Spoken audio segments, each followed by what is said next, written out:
Viewers welcome back in program जी doctor साहब हुण आपां अज दे विचार बारे तुहाडे तो विचारां सुननियां चाहांगे जी डॉक्टर साहब की कहना चाहोगे?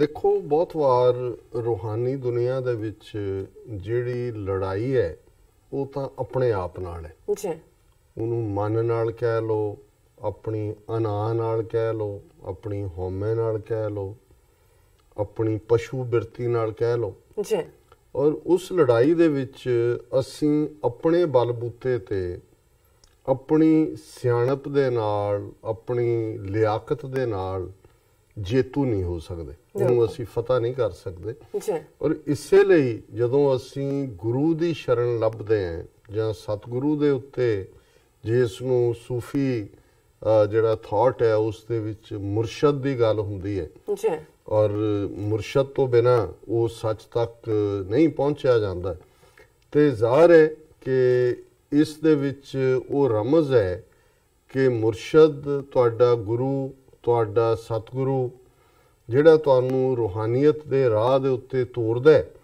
ਉਹ ਤੁਹਾਨੂੰ ਉਸ ਯੋਗ ਬਣਾ ਦਿੰਦਾ ਹੈ। ਬੇਸ਼ੱਕ ਸਿੱਖੀ ਦੇ ਵਿੱਚ ਵੀ ਔਰ ਮੈਂ ਇਸਲਾਮ ਦੇ ਵਿੱਚ ਵੀ ਦੇਖਦਾ ਹਾਂ ਕਿ ਅਲਟੀਮੇਟ ਜਿਹੜਾ ਕਿਸੇ ਦਾ ਉਸ ਸੱਚ ਦੇ ਰੂਬਰੂ ਹੋਣਾ ਹੈ, ਸੱਚ ਨੂੰ ਜਾਣਨਾ ਹੈ, ਸੱਚ ਨੂੰ ਜਾਣਨਾ ਹੈ, ਸੱਚ ਨੂੰ ਪਾਣਾ ਹੈ, ਉਹ ਅਕਾਲ ਪੁਰਖ ਦੇ ਹੱਥ 'ਚ ਹੀ ਹੈ। ਬਿਲਕੁਲ ਉਸ ਤੁਹਾਡਾ ਯਤਨ ਨਹੀਂ ਹੈ। ਉਹ ਇਸ ਲਈ ਗੁਰੂ ਸਾਹਿਬ ਨੇ ਯਾਦ ਕਰਵਾਇਆ ਕਿ ਇੱਕ ਜਗੰਦਿਆਂ ਨਾ ਲਹਨ, ਇੱਕ ਨਾ ਸੁੱਤਿਆਂ ਦੇ ਉਠਾ। ਇਹ ਕੌਣ ਹੈ ਕਿ ਉਹ ਸੁੱਤੇ ਪਏ ਨੇ, ਉਹਨਾਂ ਨੂੰ ਮਾਰ ਕੇ ਚਪਤ ਰੱਬ ਉਠਾਉਂਦਾ ਹੈ ਕਿ ਉੱਠ ਭਾਈ ਆ ਲੈ ਦਾਤ ਹੈ ਤੇਰੇ ਲਈ। ਤੇ ਇੱਕ ਜਿਹੜੇ ਨੇ ਉਹ ਜਾਗ ਜਾਗ ਕੇ ਜਿਹੜਾ ਉਹ ਲੱਭਦੇ ਨੇ ਵੀ ਉਹ ਕਿੱਥੇ ਹੈ। ਸੋ ਇਹ ਅਲਟੀਮੇਟਲੀ ਨਾਨਕ ਨਦਰੀ ਕਰਮੀ ਦਾਤ। ਨਦਰ ਨਜ਼ਰ ਨੂੰ ਕਹਿੰਦੇ ਨੇ ਵੀ ਕਿਸ ਤੇ ਉਹਦੀ ਨਿਗਾਹ ਹੋਏਗੀ। ਕਰਮ ਫਾਰਸੀ ਦਾ ਸ਼ਬਦ ਹੈ ਜਿਹਦਾ ਮਤਲਬ ਹੈ ਗ੍ਰੇਸ, ਬਖਸ਼ਿਸ਼, ਔਰ ਦਾਤ ਗਿਫਟ ਹੈ। ਸੋ ਜ਼ਾਹਰ ਹੈ ਵੀ ਇਹ ਅਕਾਲ ਪੁਰਖ ਦੇ ਕੋਲ ਹੈ ਕਿ ਉਹਨੇ ਜਦੋਂ ਤੁਹਾਡੇ ਅੰਦਰ ਆ ਕੇ ਬੈਠ ਜਾਣਾ ਤੇ ਬਾਕੀ ਸਭ ਕੁਝ ਨਿਕਲ ਜਾਣਾ।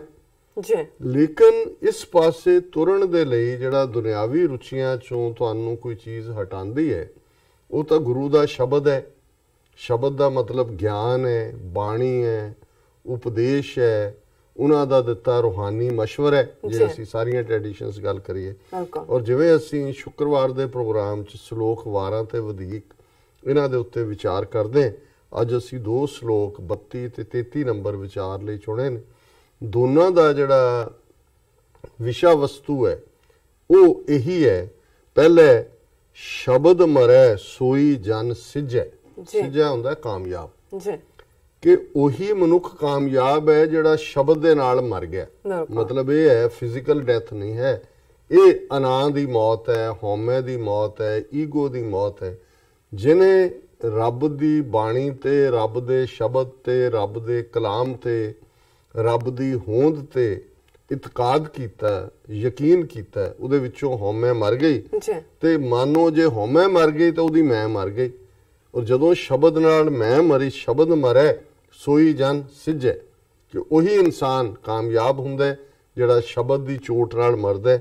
ਬਿਨ ਸ਼ਬਦ ਹੈ ਮੁਕਤ ਨਾ ਹੋਈ, ਕਿ ਜੇ ਤੁਸੀਂ ਸ਼ਬਦ ਦਾ ਆਸਰਾ ਲੈ ਕੇ ਉਸ ਹਉਮੈ ਨੂੰ ਨਹੀਂ ਮਾਰਿਆ ਤੇ ਤੁਹਾਡੀ ਮੁਕਤੀ ਨਹੀਂ ਹੋ ਸਕਦੀ, ਤੁਸੀਂ ਲਿਬਰੇਟ ਨਹੀਂ ਹੋ ਸਕਦੇ। ਤੁਸੀਂ ਉਸ ਦੇ ਵਿੱਚ ਫਸੇ ਹੋਏ ਹੋ, ਕਾਮ ਕ੍ਰੋਧ ਲੋਭ ਮੋਹ ਹੰਕਾਰ ਦੇ ਵਿੱਚ।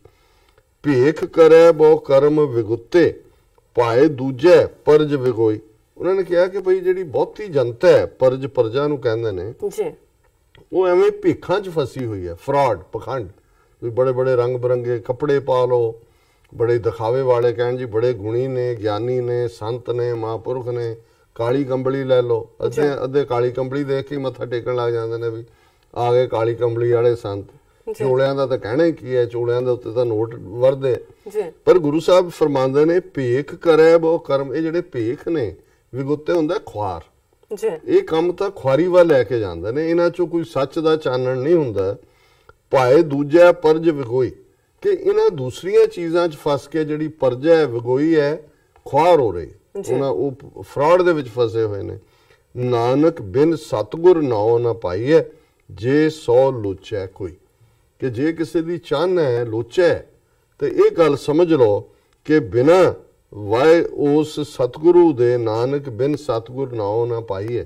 ਉਸ ਸਤਿਗੁਰ ਤੋਂ ਬਿਨਾ ਨਾਮ ਜਿਹੜਾ ਉਹ ਹਾਸਲ ਨਹੀਂ ਹੁੰਦਾ। ਦੂਸਰਾ ਸ਼ਲੋਕ ਵੀ ਇਸੇ ਥਾਟ ਦਾ ਦੀ ਲਗਾਤਾਰਤਾ ਹੈ। ਹਰ ਕਾ ਨਾਉ ਅਤ ਵੱਡ ਉੱਚਾ, ਉੱਚੀ ਹੂੰ ਉੱਚਾ ਹੋਈ, ਅੱਪੜ ਕੋਏ ਨਾ ਸਕੇ, ਜੇ ਸੋ ਲੋਚੈ ਕੋਈ।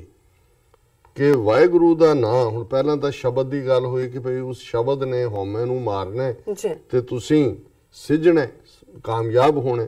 ਪਰ ਫਿਰ ਇਹ ਯਾਦ ਦਹਾਨੀ ਕਰਾਈ ਕਿ ਵੀ ਵਾਹਿਗੁਰੂ ਦਾ ਨਾਂ ਅਤ ਵੱਡ ਉੱਚਾ, ਬਹੁਤ ਉੱਚਾ ਹੈ, ਅਤ ਦਾ ਉੱਚਾ ਹੈ, ਜਿਸ ਦਾ ਕੋਈ ਪਹੁੰਚ ਨਹੀਂ ਪਾਉਂਦਾ।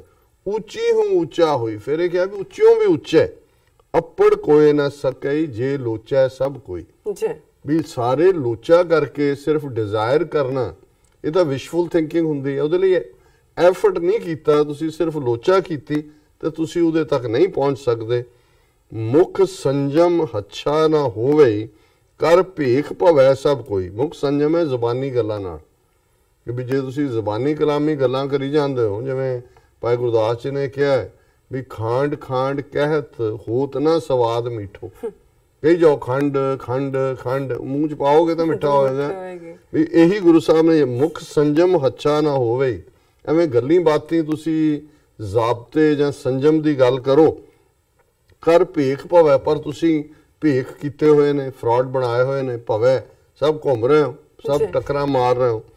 ਗੁਰ ਕੀ ਪੌੜੀ ਜਾਏ ਚੜ੍ਹੈ, ਕਰਮ ਪ੍ਰਾਪਤ ਹੋਈ। ਇਹ ਕਰਮ ਫਿਰ ਬਖਸ਼ਿਸ਼ ਦੀ ਗੱਲ ਹੈ ਕਿ ਭਾਈ ਭੇਖਾਂ ਚੋਂ ਨਿਕਲੋ, ਹੰਕਾਰ ਚੋਂ ਨਿਕਲੋ, ਗੁਰੂ ਦੇ ਚਰਨਾਂ 'ਚ ਆਪਣਾ ਆਪਾ ਰੱਖੋ। ਤੇ ਜਦੋਂ ਗੁਰੂ ਦੇ ਚਰਨਾਂ 'ਚ ਰੱਖੋਗੇ, ਇਹ ਹੈ ਗੁਰੂ ਦੀ ਪੌੜੀ ਚੜ੍ਹਨਾ। ਗੁਰਦੁਆਰੇ ਲਾਏ ਭਾਵਨੀ, ਇੱਕ ਨਾ 10ਵਾਂ ਦੁਆਰ ਦਿਖਾਇਆ, ਤਹ ਅਨੇਕ ਰੂਪ ਨਾਉ ਨਵ ਨਿਧ, ਤਿਸ ਦਾ ਅੰਤ ਨਾ ਜਾਈ ਪਾਇਆ। ਕਹਿ ਨਾਨਕ ਹਰ ਪਿਆਰੇ, ਜਿਉ ਗੁਫਾ ਅੰਦਰ ਰੱਖ ਕੇ ਵਾਜਾ ਪਾਉਣ ਵਜਾਇਆ। ਸੋ ਕਰਮ ਦੇ ਨਾਲ, ਬਖਸ਼ਿਸ਼ ਦੇ ਨਾਲ ਉਹ ਪ੍ਰਾਪਤ ਹੁੰਦਾ ਹੈ। ਤੇ ਅਖੀਰ ਗੁਰੂ ਸਾਹਿਬ ਫਰਮਾਉਂਦੇ ਨੇ, ਅੰਤਰ ਆਏ ਵਸੈ ਗੁਰ ਸ਼ਬਦ ਵਿਚਾਰੈ ਕੋਏ, ਨਾਨਕ ਸ਼ਬਦ ਮਰੈ ਮਨ ਮਾਨੀਏ, ਸਾਚੈ ਸਾਚੀ ਸੋਏ। ਕਿ ਉਹਦੇ ਹੀ ਅੰਦਰ ਆ ਕੇ ਵਾਹਿਗੁਰੂ ਵਸਦਾ। ਕੋਈ ਹੈ ਜਿਹੜਾ ਉਸ ਗੁਰੂ ਸ਼ਬਦ ਤੇ ਵਿਚਾਰ ਕਰਦਾ। ਤੇ ਗੁਰੂ ਨਾਨਕ ਸਾਹਿਬ ਫਰਮਾਉਂਦੇ ਨੇ, ਸ਼ਬਦ ਮਰੈ ਮਨ ਮਾਨੀਏ, ਕਿ ਵੀ ਉਹੀ ਮਨ ਜਿਹੜਾ ਸ਼ਬਦ ਦੇ ਨਾਲ ਜਦੋਂ ਮਰ ਜਾਂਦਾ ਹੈ, ਸਾਚੇ ਸਾਚੀ, ਫਿਰ ਉਹ ਸੱਚੇ ਨਾਲ ਲੱਗ ਜਾਂਦਾ ਤੇ ਉਸ ਸੱਚੇ ਵਾਹਿਗੁਰੂ ਨਾਲ ਲੱਗੇ ਹੋਏ ਸਾਚੀ ਸੋਏ। ਸੋਏ ਹੁੰਦੀ ਹੈ ਸ਼ੋਭਾ, ਉਸ ਦੀ ਸ਼ੋਭਾ ਹਰ ਥਾਂ ਤੇ ਹੁੰਦੀ ਹੈ। ਇਹ ਅੱਜ ਦਾ ਵਿਚਾਰ ਜੀ। ਡਾਕਟਰ ਸਾਹਿਬ ਤੁਹਾਡਾ ਬਹੁਤ ਬਹੁਤ ਸ਼ੁਕਰੀਆ, ਤੁਸੀਂ ਅੱਜ ਦੇ ਅਹਿਮ ਇਸ਼ੂ ਤੇ ਅੱਜ ਦਾ ਵਿਚਾਰ ਸਾਡੇ ਦਰਸ਼ਕਾਂ ਨਾਲ ਸਾਂਝਾ ਕੀਤਾ। ਇਸ ਨਾਲ ਆਪਣੇ ਵਿਊਅਰਸ ਕੋਲ ਲੈਣੇ ਇਜਾਜ਼ਤ। ਵਿਊਅਰਸ, ਸਾਡੇ ਪ੍ਰੋਗਰਾਮ ਦਾ ਸਮਾਂ ਇੱਥੇ ਸਮਾਪਤ ਹੁੰਦਾ ਹੈ। ਤੁਸੀਂ ਆਪਣੀ ਰਾਏ ਤੇ ਸੁਝਾਅ ਸਾਨੂੰ ਭੇਜਣਾ ਨਾ ਭੁੱਲਣਾ ਸਾਡੇ ਇਸ ਪਤੇ ਤੇ sos@tv4.tv ਤੇ ਅਸੀਂ ਆਪਣਾ ਪ੍ਰੋਗਰਾਮ ਲੈ ਕੇ ਫਿਰ ਦੁਬਾਰਾ ਹਾਜ਼ਰ ਹੋਵਾਂਗੇ। ਤਦ ਤੱਕ ਲਈ ਮੈਨੂੰ ਤੇ ਆਪਣਾ ਸੁਣਾ ਆਗਿਆ ਦਿਓ। ਮਿਲਦੇ ਹਾਂ ਨੈਕਸਟ ਮੰਡੇ। ਵਾਹਿਗੁਰੂ ਜੀ ਕਾ ਖਾਲਸਾ, ਵਾਹਿਗੁਰੂ ਜੀ ਕੀ ਫਤਿਹ।